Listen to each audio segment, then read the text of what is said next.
Hello everyone, welcome back to another session of AWS Mastery course.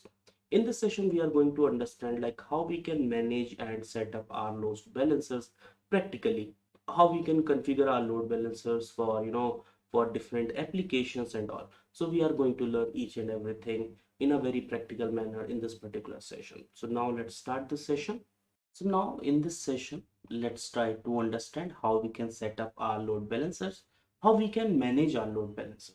So in order to show you practically, let me take you to my AWS console home and let's learn this thing practically.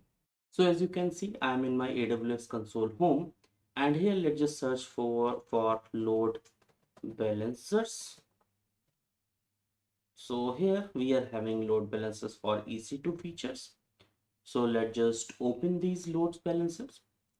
So once you will open this window of load balancers, we are not having any load balancers because the account which I'm using, it's quite new and we don't have any load balancers over here. So let's try to create one load balancer. So in order to create the load balancer, let's just click over here, create load balancer, and we will see application load balancer, network load balancer, and the gateway load balancer. And I forgot to add this thing into my PPT. So gateway load balancer is choose a gateway load balancer when you need to deploy, manage fleet of third-party virtual appliances that supports Geneve, and these application enables you to improve security, compliance, and policy control. So whenever you want to manage a fleet of third party service or virtual application or appliance, you can use this particular thing. Okay, now next thing we are having is classic load balancer. So as of now we are having four load balancer. So out of anything these four, let me just choose this classic load balancer. It's a basic one. So let's just click over here. First, you just need to name this load balancer. I'm just saying my load balancer. And the thing is, what kind of load balancer you want to create? Like it is internet facing or internal?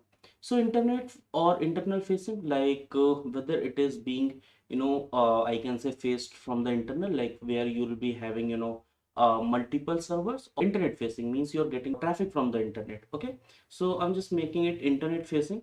And also for that, like you can choose when any VPC. So we are having the VPC, and this one is, I can say, the by default.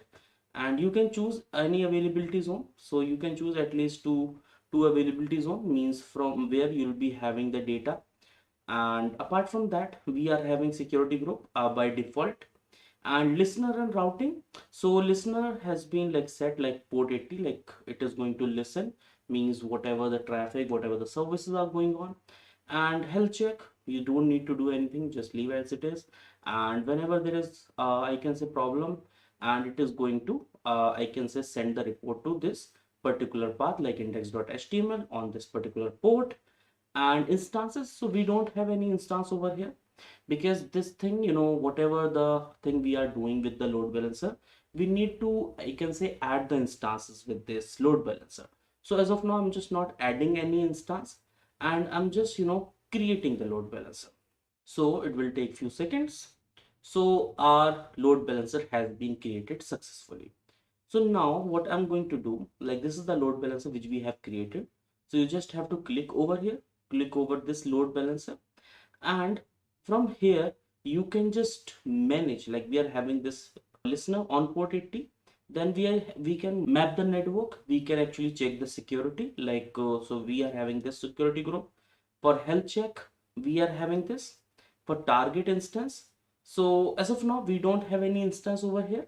So the thing is, like whenever we'll be having the traffic, it is going to distribute that particular traffic to these, I can say, different instances. So manage instance, once you will click on manage instance, from here you can choose or you can set up the instance. But as of now, as you can see, we don't have any instance over here. What exactly we are going to do that? We are going to add the instance with this load balancer. So how we can do that? So as of now, we are having all these options, but as of now, like we are not getting any option like where we can actually, I can say, set up the instance. So how we are going to do that? Let's just open this thing over here, and here we are having some options like edit security group, manage listeners, and manage instance and everything. And the thing is like how we can add the icons instance to that.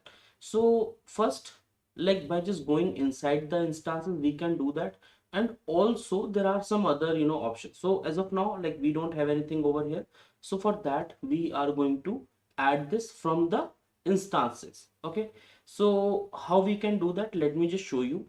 Once like you are just trying to, I can say, connect any instance with your elastic load balancer, you should always ensure like you're having one instance. Okay, so let me just show you. uh, I'm having this instance, and now I will go back to my load balancer. And here, so the load balancer which I'm having, so this is the load balancer I'm having as of now. And what I'm going to do, let me just click over here, and it is saying manage instances. And okay, so we are having this available instance which I was talking about. And also let's just save it. So the thing is we have just registered one target instance. So now we can say in this particular elastic load balancer we are having one instance where we are having one EC2 instance. So whatever the traffic will be having, it is going to send this traffic to these particular I can say different servers if it is having multiple server. So that was all about the classic load balancer, the easiest load balancer to configure actually. Okay, so this is one of the most traditional load balancer, and people generally go for this. Okay, if they are not having any specific requirements. So I hope you guys have understood about the practical approach towards configuring elastic load balancers, how we can manage elastic load balancer, and how we can actually use elastic load balancers for applications. So that's it for now. Let's meet in the next session. Till then, just take care of yourself. Thank you so much.